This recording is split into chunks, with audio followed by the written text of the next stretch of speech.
It's an amazing story, Danny, from right the way through from the beginning to where you are now and your own trip, your own journey.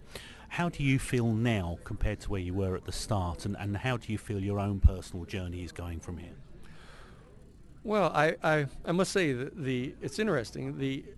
My earliest experiences of this when I was still little, 5 to 7 years old, and when I was 7 years old, I actually got for the first time to kind of sit out in my front yard in at that time Fort Anne, New York, up by Lake George, up in northern New York, and look up into the stars at night.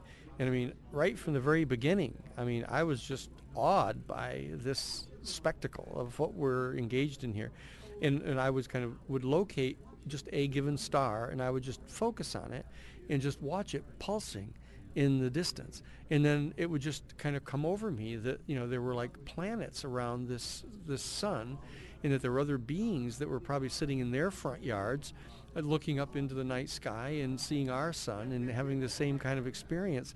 There was this really kind of awesome kind of state of consciousness that would come over me. And it struck me that in this state of consciousness, it seemed ridiculous for people to be, shooting hot lead into each other's bodies and fighting over, artificial boundaries drawn in the sand as to this country and that country among our own human family.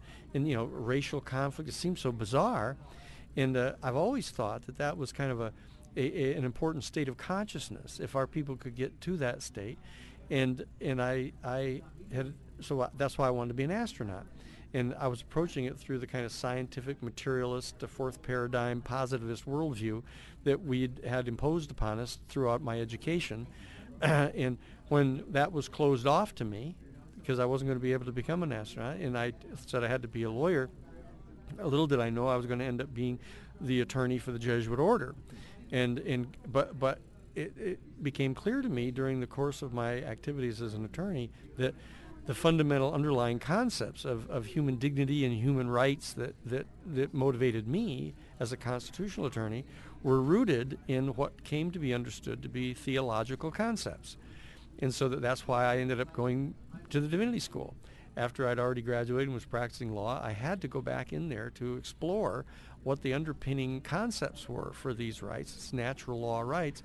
And people would say all men are created and endowed by their creator with these inalienable rights. I kept saying, what is that code for?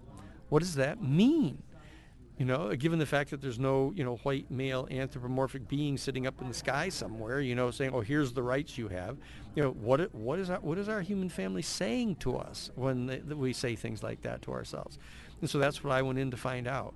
And that's how I probed into this and began to discover the issues of consciousness and higher consciousness and the existence of a infinite and eternal field of completely undifferentiated consciousness, out of which our material universe has somehow been enfolded into being from an initial singularity. And so that I began to probe into all of this stuff, began to explore what the realms of quantum physics said about this, began to read the books about this, and it dawned on me that this issue of elevated consciousness is just exactly what the entire theological discourse is all about, as is the philosophical discourse. And so that I've been attempting to translate for my clients, who are the regular people, how do we translate these kind of mysterious secrets that are held in the hands of the ruling class and in the rulers of our world, the ecclesial rulers and the secular rulers? How do I translate this for my own clientele? And that's what I see my calling to really be.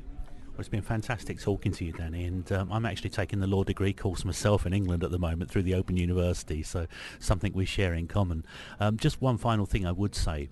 I was looking at the measurement theory. We were talking about quantum physics there and the Schrodinger's cat experiments, and looking at the whole thing with the quark and the interaction between the human being and the consciousness. And someone said to me the other day, if Darwinism was correct and we just evolved, at what point did consciousness become a part of the human body?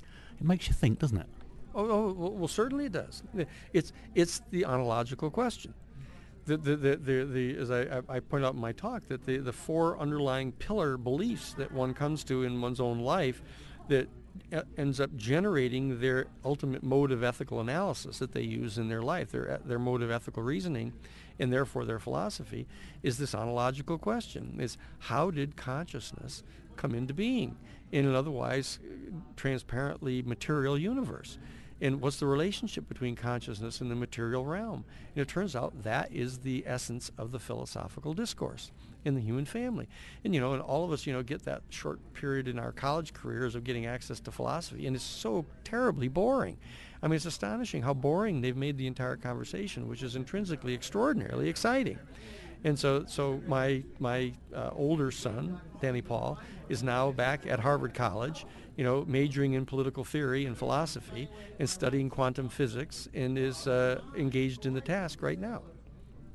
Danny, it's a delight talking to you. I could listen to you all day with this stuff. Absolutely brilliant. Thanks for joining us on Now That's Weird today. Far out. Terrific.